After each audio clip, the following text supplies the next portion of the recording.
What's up, guys? I hope you're well. Today we're checking out every driver ban in Formula One history.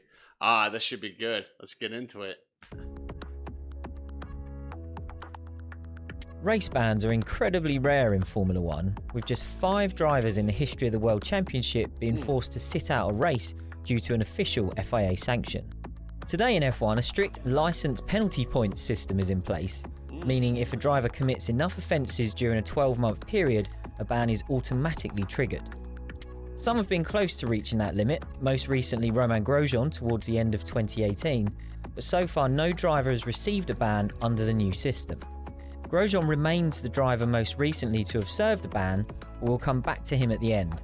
Our first entry on this list was a ban that had very little to do with F1's authorities at all. Riccardo Patrese, 1978.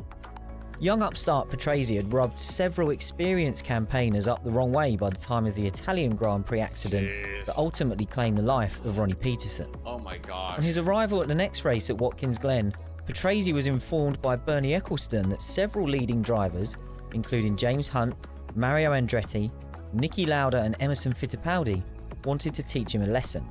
The drivers blamed Patrese for the Monza accident and told him he would be banned for the American race.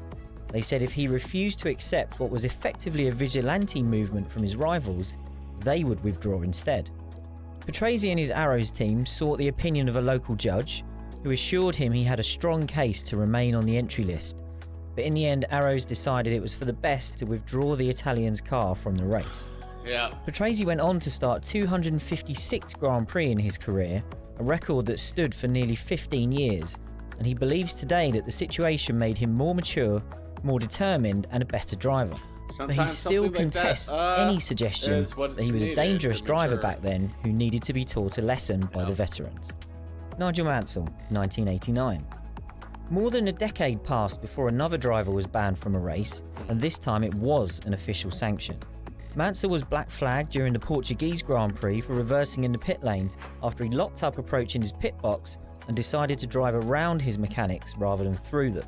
But Mansell insisted he didn't see the black flag, nor a pit board hung out by Ferrari, and he said that if the team also tried to send him a radio message, he was unlikely to have heard it over the sound of his V12 engine while he was battling with Ayrton Senna.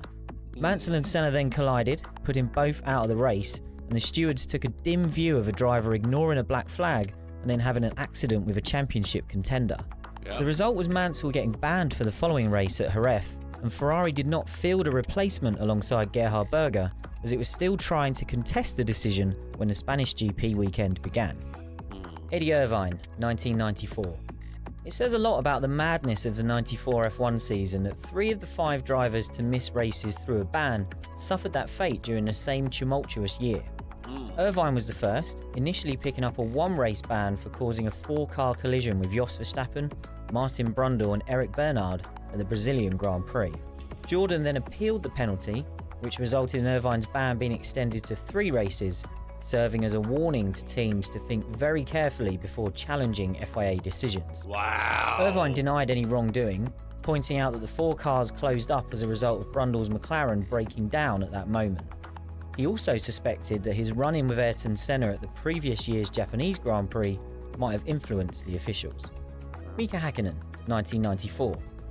Häkkinen picked up a suspended ban along with Rubens Barrichello for an innocuous-looking last-lap collision at the British Grand Prix, and just a few seconds into the next race in Germany, the Finn triggered that ban by causing a multiple-car shunt at the first corner. Häkkinen spun across the field from the inside after clipping David Coulthard's Williams, with several other cars getting caught up in a race start so messy that some drivers near the back had already collided before they crossed the start line. Häkkinen accepted the penalty even if he felt the ban was a bit harsh, with McLaren deciding not to protest the decision. Michael Schumacher, 1994. Such was the political landscape in F1 in '94. Schumacher ended up serving his ban after Häkkinen, despite the offence in question taking place a race earlier. Schumacher famously overtook Damon Hill on the formation lap at Silverstone, and then repeated the transgression following an aborted start. Under the rules at the time, the first offence should have resulted in Schumacher being ordered to start from the back of the grid, but it emerged that the British Grand Prix officials were not aware of that rule, and they too were landed in hot water with the FIA after the event. 13 laps into the race, Schumacher was given a penalty, but there was initial confusion as it was originally announced that he was penalised 5 seconds. That formed Benetton's defence for not calling Schumacher in, as there was no mention of the penalty being a stop-go. Yeah. However, this was another failure to understand the rules, as it emerged that any time penalty given prior to the final 12 laps of the race had to be served in the pits. Once 7 laps had passed without Schumacher coming in, he was black flagged, which he also ignored, claiming he could only see his number 5 being displayed and couldn't see the flag next to it. Benetton's decision to appeal the verdict meant the case was not heard until after the Belgian Grand Prix, which incidentally Schumacher was also excluded from on technical grounds after taking the victory. His 2-race ban from Silverstone was upheld, meaning he missed the Italian and Portuguese Grand Prix, both of which were won by Damon Hill. Wow. Benetton scored just 2 points while he was gone. Jacques Villeneuve, 1997. The exclusion everyone remembers from the 97 F1 season was Michael Schumacher being retrospectively stripped of his 2nd place in the World Championship for driving into Villeneuve at the Jerez decider. But the epic showdown followed on from Villeneuve not claiming his result at the Japanese Grand Prix, where he had triggered a ban for an offence under yellow flags in final practice, but raced under appeal. Villeneuve was one of 6 drivers accused of the offence, including Schumacher, but unfortunately for him, he was the only one with a suspended ban already hanging over his head for 3 previous transgressions. After Villeneuve only finished 5th in the race, which back then was worth just 2 points, Williams decided to withdraw its appeal.